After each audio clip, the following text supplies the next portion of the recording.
When we say diabetes, it means you are passing. Diabetes, the term itself, actually means to siphon or to pass something.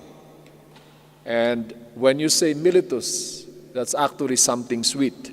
There are two types of diabetes in the body, I mean the sickness. One is diabetes insipidus, okay? And the other one is diabetes mellitus, meaning passing something sweet. And mel, for instance, is honey, okay? Now, I'm sure all of us are aware of somebody, or maybe us, who have the problem of diabetes. So this is a big concern, because as we grow older, the chances also of developing diabetes is greater compared to when you're still young. And it is very important to realize that there are some things that you can do to prevent this disease from happening to you, because this is a very disastrous disease, and we are going to study that later on, okay? It was projected in 2013 that there were about 382 million people in the world suffering from diabetes. And that is going to increase by 2035 to 592 million. And the brunt of that increase is going to be in Africa. As you can see there, there's going to be increases in certain areas. For instance, Europe, it is only going to be 22%, but in Africa, it is going to be an increase of 109%. That means that could be anybody of us. Now, this is 2017 statistics. It actually went up to 422 compared to, as I said, 382 in 2013. In 2017, that actually jumped to 422 and has caused about 1.5 million deaths. So it's quite devastating. Now, when we say pre-diabetes, that means that there are some people who are prone to develop diabetes, and that is already a warning sign. This is about 84 million people actually in the United States alone. And I don't know if we are going to do what we call a blood test on us here. I wonder how many are having what we call pre-diabetes, because pre-diabetes can ultimately lead into diabetes if you are not careful. So how are we going to understand diabetes? Okay? Now, to understand diabetes, let us use an illustration of a car. This is a very beautiful car. It's an expensive car. But this car, no matter how beautiful it is useless unless it's going to run. No matter how beautiful that car is, whether it's going to be a Mercedes-Benz, if it is not going to run, because that is really the purpose of the car, it's useless. So how do we make this car run, aside from all of what we call the mechanics there, the wheels, the steering wheel, the engine? What is very important is that you need fuel for the car to be able to run, but the fuel is useless unless it goes into the tank. Even though you're going to have so much fuel in your house, but if there is no fuel going into the tank, then it cannot function.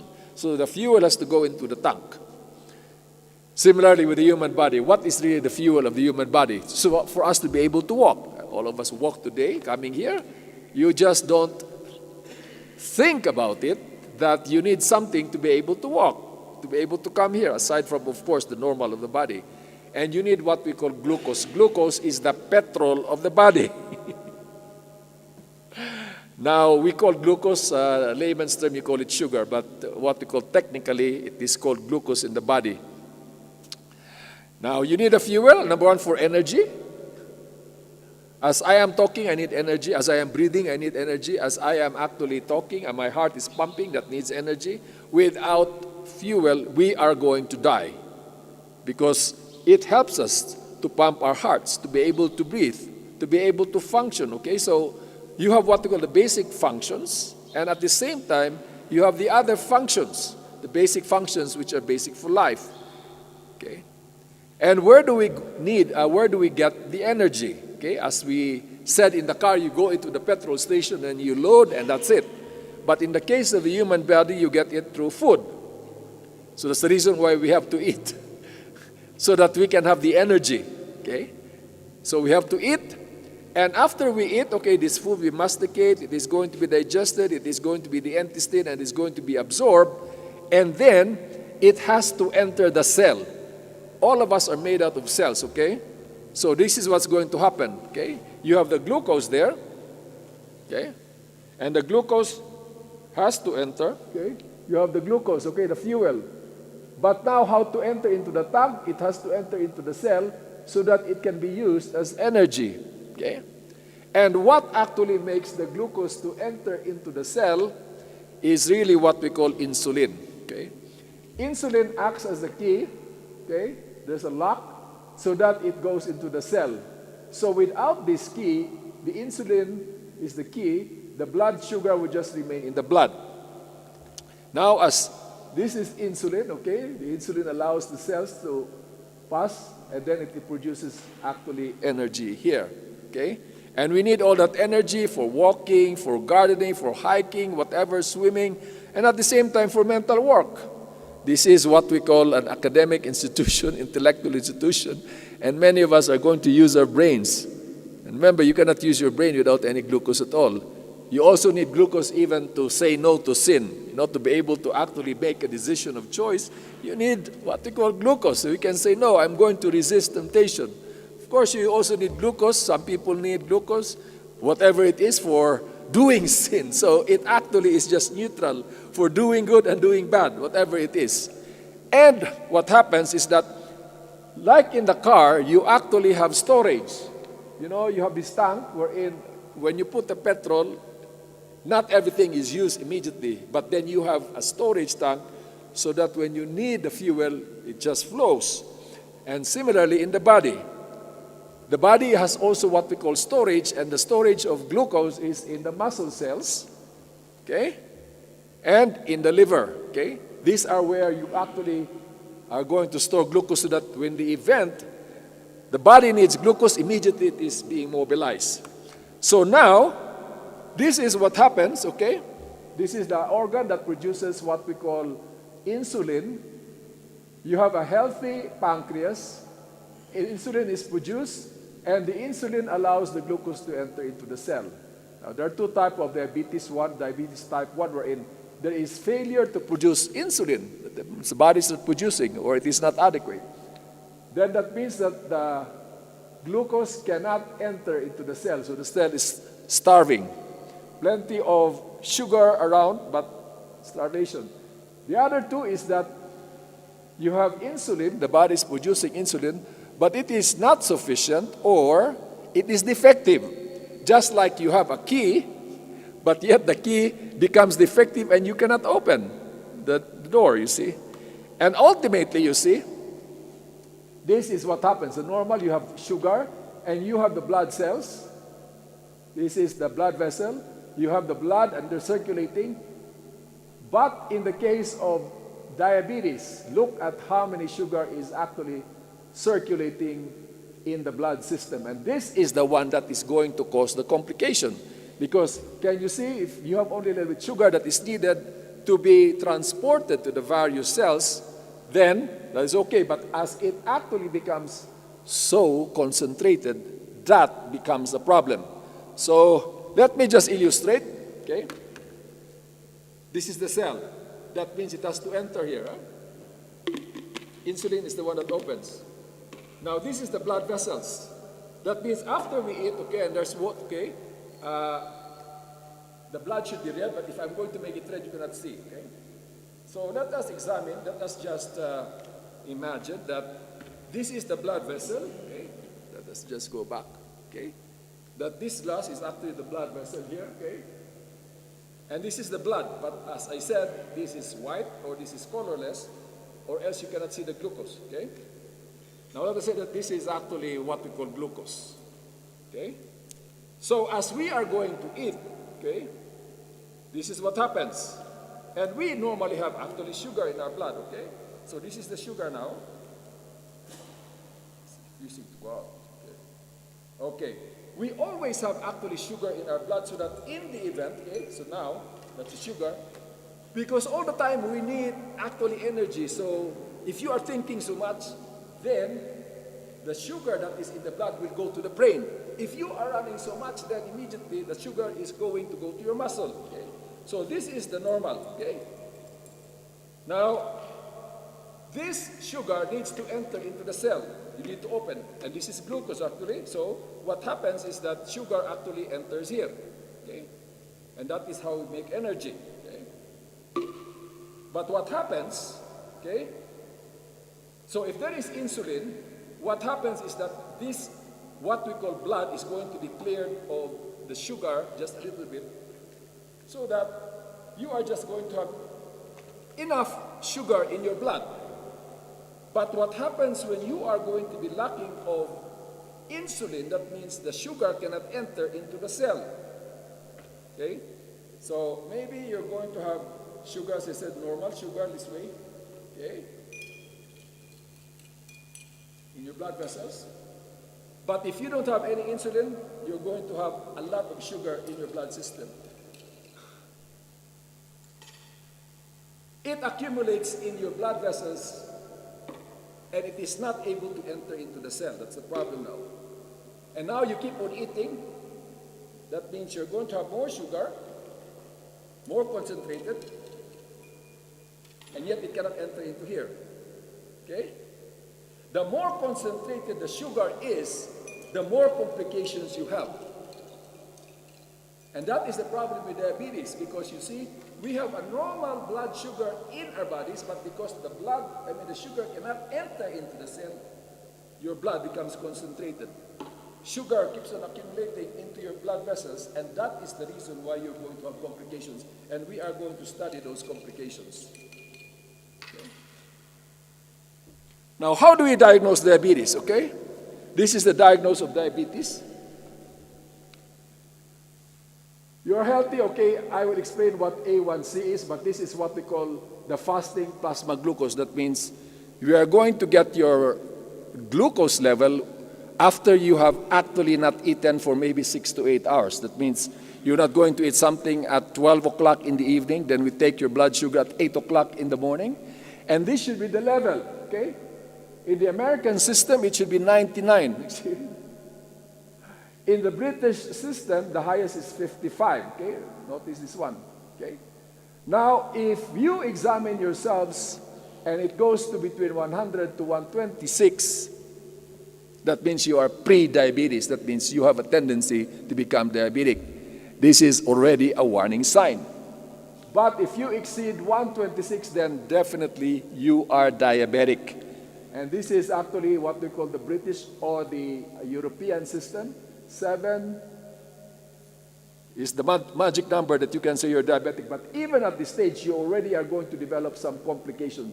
So the better level really of blood sugar is 99 American system or 5.5 or below. Because that is the one wherein you are not going to have these complications, okay?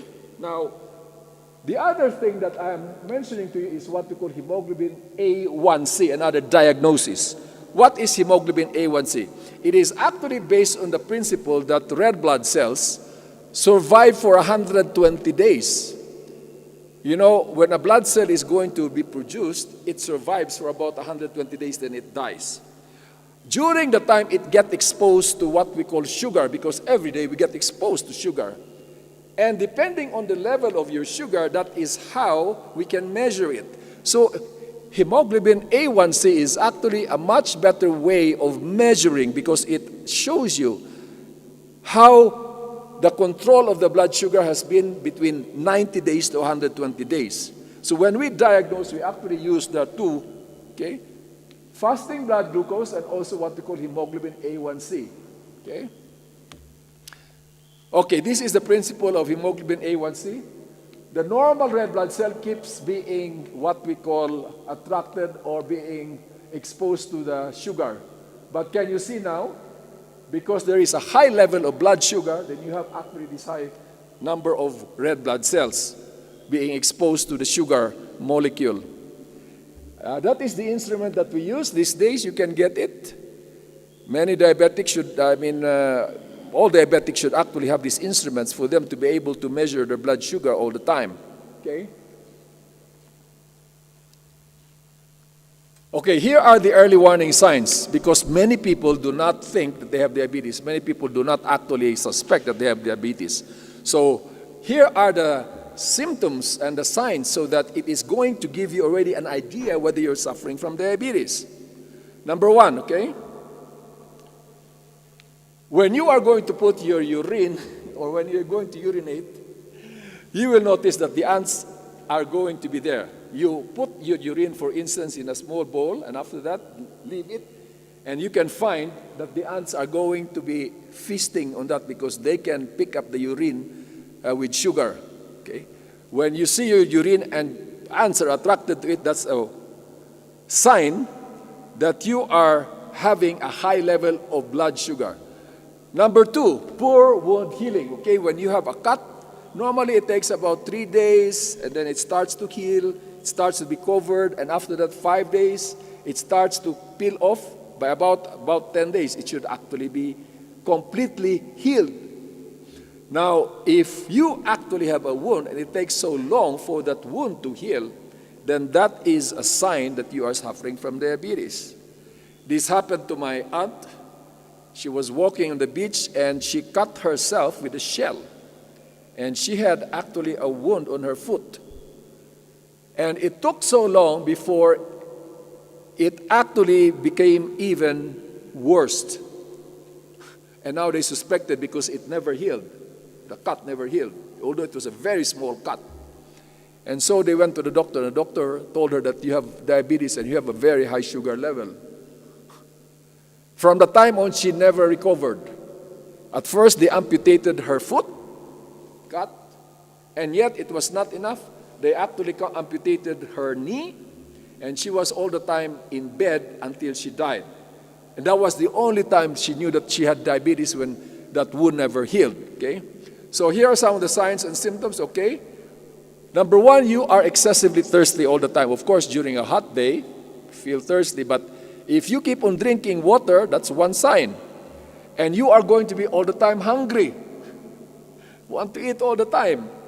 And number three, you keep on urinating. Now, if you combine all of this, if you are having any of the symptoms, I advise that you are going to go to the laboratory and just have your blood sugar checked.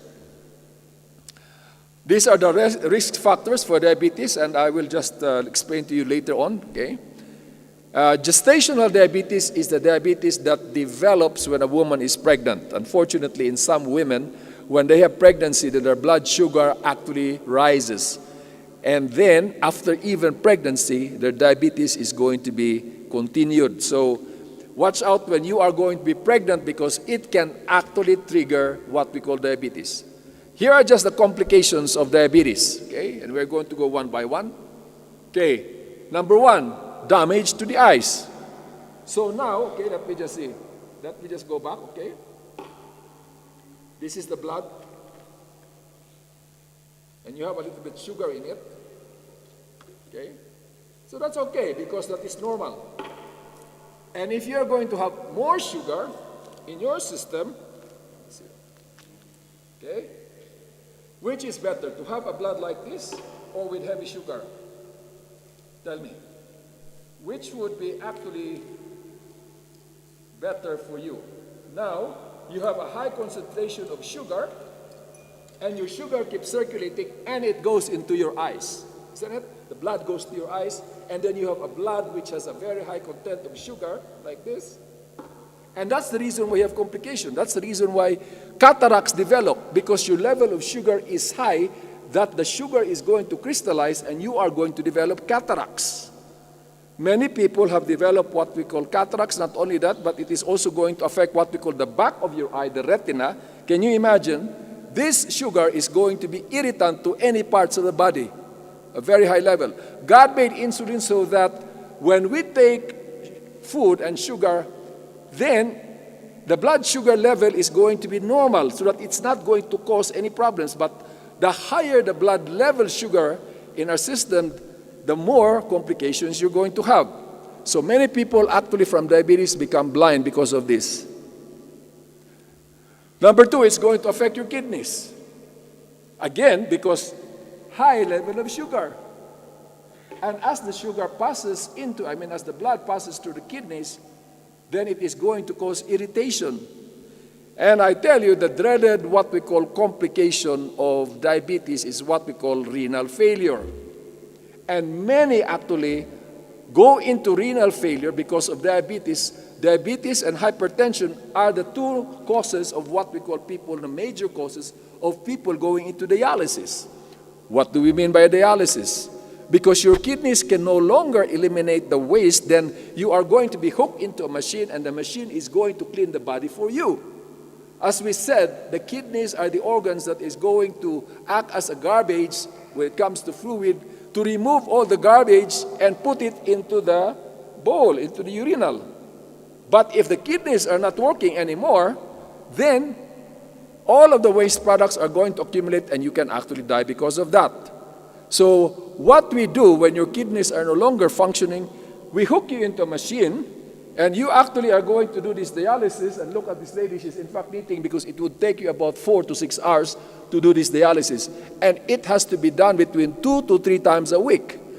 I don't know how much is the cost of dialysis here in Kenya, but in many parts of the world, the average cost is about $200 to $300 per session. I don't know if you are receiving subsidy here in Kenya, like for instance in the Philippines, because the Ministry of Health realized that there are so many people suffering from renal failure that they gave actually what we call discounts, and it is regulated. But imagine, even if it would cost $100 per session, and you are going to have dialysis 3 times a week, that is already $300 a week. And you are going to have maybe about 12 times because it is going to be per month. You can just imagine how much it would cost. So it is very important that we watch our diabetes, or else you might end up this way and you are going to be spending a lot of money. I just remember a dentist friend of mine, and his father actually went into renal failure. And then the son one time said, "You know, Dad, the cost of your dialysis can allow us to buy a car every year." The dad was not so pleased about it. Okay? Now, high blood pressure, that's also another complication. Why? Part of it is because your blood becomes heavy. And when it becomes heavy, then your blood pressure is going to increase. Not only that, but because the sugar is going to cause irritation in the blood vessels. And as a result, they become hard. Okay? You have increase actually of heart attacks, and it's true, okay? Because the heart is going to need to pump more energy because it has to deal with a higher concentration of sugar, meaning the blood becomes heavier. And what we do is that we actually give patients aspirin because to prevent future heart attacks. All diabetics have been recommended that they should be taking aspirin 81 milligrams. In that way, it is going to prevent what we call heart attacks. Amputation, for instance, because the blood sugar is so high, that means bacteria can grow so fast, and many people have been amputated. This happened to my uncle. He was diagnosed with diabetes, and he had an infection of the leg. And so the doctors told him, "Look here, we need to amputate the leg so that you are going to live." You know what he said? "I'd rather die than lose my leg." And what he did, sure enough, because he refused to be amputated, the infection from his leg went to the different parts of his body, and later on he died. He refused amputation, which is better. At least even if you don't have a leg. Whereas my aunt, she had actually a problem with her leg and keep having that sores. And then she was thinking, "No, if I don't have a leg, it doesn't look good." But at the same time, because of the infection, then she gets sick all the time. Finally, she decided, okay, let me just have an amputation. And she was amputated. Until now, she is still alive. And she said, "I should have actually done an amputation earlier because I feel better." Although she is riding in a wheelchair and she has to be carried around, yet she has a better life because she does not get infected so much, she doesn't sick so much. And right now, she is still alive. Okay, you're going to have bed sores. Why? It's because the tissues become sweet because of the high level of sugar, and then bacteria can easily grow. See, this is just one case of bed sores, because as we sleep, you see, the pressure is going to make it difficult for the blood to circulate, and it is easy to have what we call an infection. I mean, just imagine this. You see, this is actually the buttocks here. Normally, the sores are going to be at the back is because this is actually a bony area. Blood does not circulate so much. That's the reason why it is very easy to develop sores in this area. Okay. Also, you can have what we call, again, sores on the foot because as you are going to lie down, that is the one that is all the time being pressurized unless you keep on moving, see. And, as I said, amputation. You are going to have increased what we call urinary tract infection. Your urine becomes sweet so that bacteria can easily grow. You have also an increased chances of having a stroke. The aspirin that we recommend for all the diabetics are actually going to help prevent heart attacks and at the same time also help to prevent strokes. This is what we call diabetic neuropathy. What we mean by neuropathy is that the nerves become inflamed. As you know, all of us have nerves wherever parts of the body, and these nerves are the ones that help us to move around, but at the same time, if they are going to be inflamed, you can have pain. One of the complications of diabetes is that you have what we call pain from this inflammation. What we do is we give you vitamin B complex that can really help you. And at the same time, if the pain cannot really be controlled, we give you a specific type of what we call painkillers that address pain in the nerves. Now you can see infection, gangrene. This is gangrene is because of the blood sugar, not adequate blood supply goes in, and you have these toes which are really gangrenous, and they just are going to fall off. People who have diabetes have an increased cancer of the bowels. They found out that the presence of high levels of insulin increases your chance of developing bowel cancer.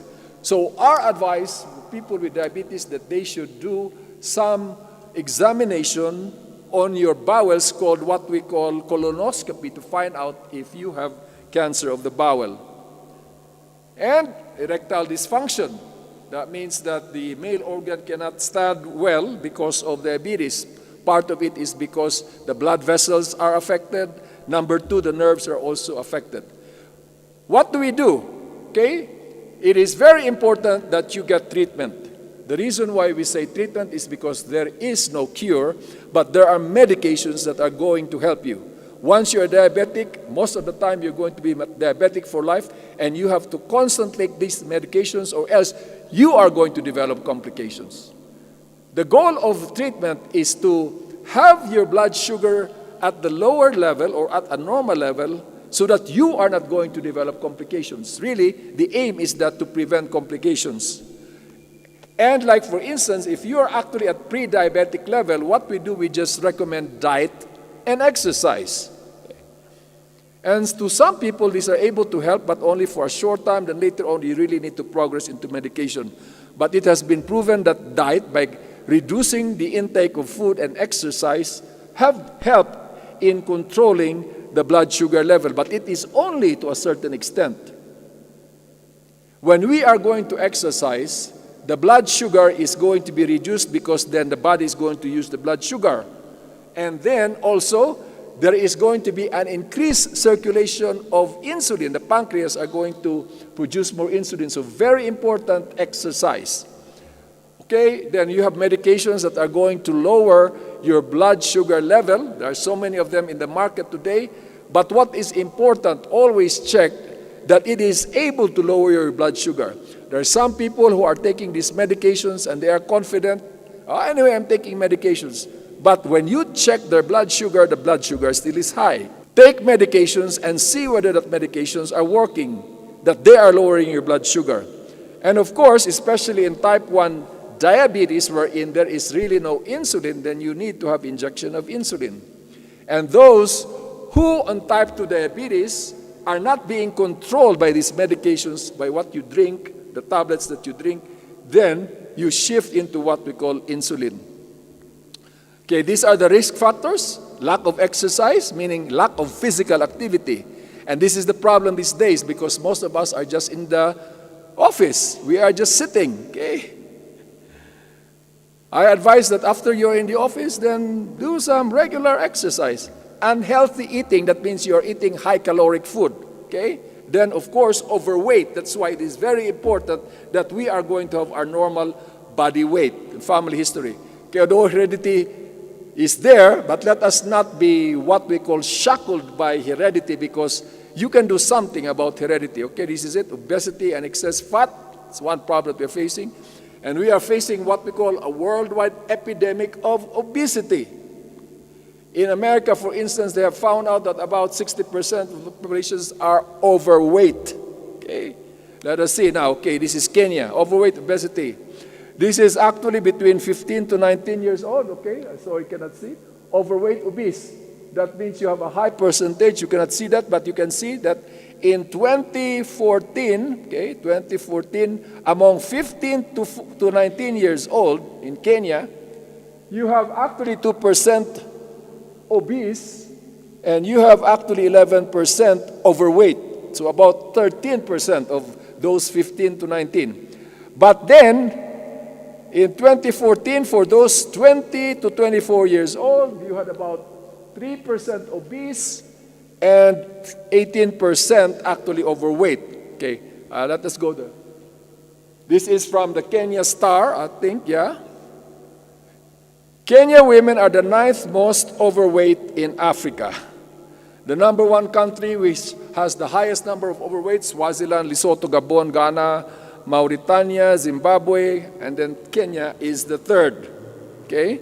So, can you see now what we're doing, especially television, watching television? What you do, I advise you watch TV and then you do jogging. What you do is you actually lift weights. Okay, let me watch TV, let me watch the news, okay, let me do exercise, let me do what we call in place jogging, rather than just keep on sitting, okay?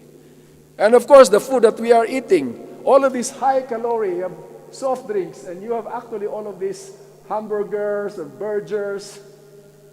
Okay, so to disarm diabetes, as I said, number 1, okay, eat low-fat diet. Eat a lot of vegetables because they actually have fibers that would help to control the blood sugar. Okay, do a lot of exercise, okay, and when you are going to have a choice, what do you do for snacks? Do you have a donut or you have an apple? Okay, these are the foods that are actually causing diabetes these days. No activity or less activity and consuming high caloric food and yet with very low nutritional value. Instead, we advise you to be taking the natural foods. This is also the number 1 cause of what we call obesity, overweight, because this has a very high sugar content. 1 bottle of soft drinks has actually about 10 teaspoons of sugar. The best drink is actually water, okay? I wonder what is your regular exercise, because that would really help prevent diabetes. And also, people who are diabetic, it would help to control your blood sugar level. Achieve a healthy weight, okay? Low-fat, plant-based diet. The secret really is fruits and vegetables and grains and nuts. Well, in Revelation, we as a prophetic people claim this prophecy that say, John was given a little book to eat and it was sweet to his mouth and it became bitter to his stomach. Okay, that's for the Seventh-day Adventists. We claim that one. But I tell you, you can also claim this for diabetes. You eat sweet, later on it becomes bitter, isn't it? Because you are going to suffer the complications. My friends, God has given us a very wonderful body, and it is our duty to keep our body healthy. And also it would be for our benefit, because when you are going to have diabetes, you are going to pay with that disease through your nose, whereas this can be highly prevented. Let us pray. Father, thank you that you have given us a wonderful body, given us health and strength, and may realize that this is a gift from God. And what we do with our bodies and how we keep it clean and healthy and strong is our gift back to you. I pray, Father, to your grace and to your mercy, that you will help us, that we will preserve our bodies as a living sacrifice, a temple for the Holy Spirit, and also to be used for your service. I pray, dear Father, that you will please bless each one who are here, give us the health and the strength, and for those who are actually having some problems with our health, I pray that you will please bring healing and give us also the will and the courage to do what is right, to eat what is right, and to do what is right, to do exercise, Thank you for hearing our prayers, and bless us as we are going to approach the hours of the Sabbath. In Jesus' name, amen.